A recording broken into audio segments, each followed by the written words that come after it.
इस वीडियो में हम मुआशी हुजूम या अंग्रेजी में क्राउडिंग आउट के ख्याल के बारे में बात करेंगे।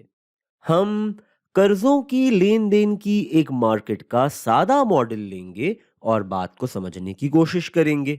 अब होता यूं है कि अपने मामलात चलाने के लिए हुकूमतें अक्सर निजी या प्राइवेट इदारों से कर्जे लेती हैं, और जब वो ऐसा करती हैं तो वो एक तरह से अपने लिए कर्जों का हुजूम लगा देती हैं, जिससे निजी शोबे यानी प्राइवेट सेक्टर के लिए कर्जों की मार्केट में कुछ पैसा बचता ही नहीं है कि वो भी कर्जे ले सकें। और जब फर्म्स कर्जे नहीं ले पाते, हमें दिखने लगता है कि मुल्क में सरमायादारी यानी इन्वेस्टमेंट में कमी आने लगती है। और ये इकोनॉमी के लिए कोई अच्छी खबर नहीं होती, क्योंकि उसके मईशत की तरक्की पर बेहद मनफी असरात मुरत्तब होते हैं।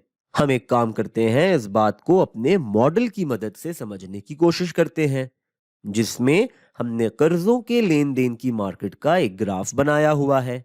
उफकी या हॉरिजॉन्टल एक्सिस पर हमने कर्जों की तादाद ले ली है, और उमूदी या वर्टिकल एक्सिस पर हमने कर्जे लेने की कीमत यानी असल शरह सूद या रियल इंटरेस्ट रेट को ले लिया है। और जहां ये दोनों कर्व्स यानी कर्जों की रसद या सप्लाई का कर्व और कर्जों की तलब या डिमांड का कर्व एक दूसरे को काटते हैं यानी इंटरसेक्ट करते हैं, वहां हमारी एक्विलिब्रियम रियल इंटरेस्ट रेट और एक्विलिब्रियम कर्जों की तादाद हमें मिल जाएगी। अब हम कहते हैं कि हुकूमत अपने खर्चे पूरे करने के लिए इस मार्केट से कर्जा लेने का फैसला करती है।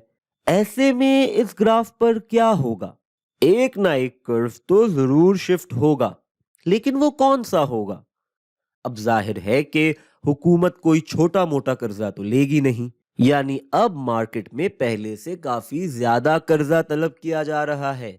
और जब पुरानी इंटरेस्ट रेट की सारी ही सतहों पर ज्यादा कर्जा तलब किया जा रहा है, तो पहली तब्दीली या पहला स्टेप ये होगा कि हमारा डिमांड का कर्व राइट की तरफ शिफ्ट हो जाएगा। तो कर्जों की डिमांड का नया कर्व ऐसा कुछ होगा। इसे हम डिमांड 1 कह लेते हैं, और ये डिमांड अब राइट पर शिफ्ट हो जाती है, और नए कर्व को हम डिमांड 2 कह लेते हैं। अब हम देख सकते हैं कि इकोनॉमी में रियल इंटरेस्ट रेट ऊपर चला गया है, यानी बढ़ गया है। साथ ही साथ मुल्क में जो कर्जों का लेन देन हो रहा है, उसकी तादाद भी अब पहले से ऊपर चली गई है।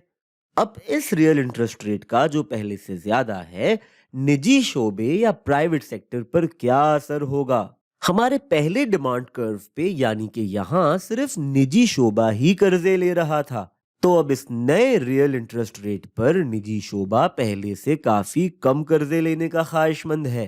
तो हम कह सकते हैं कि अब प्राइवेट सेक्टर कम कर्जे ले रहा है, और इसका इकोनॉमी पर जो असर पड़ेगा उसे हम मुआशी हुजूम यानी क्राउडिंग आउट के मनफी या नेगेटिव असरात कहते हैं।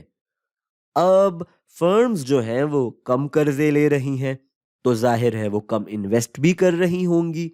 कम इन्वेस्टमेंट का मतलब है कम कैपिटल, और कम कैपिटल का मतलब है कि मुल्क में अपनी पैदावारी काबिलियतों को आगे की तरफ धकेलना अब बहुत मुश्किल होगा। यानी तवील मुद्दत में मुल्क की तरक्की की रफ्तार सुस्त हो जाएगी।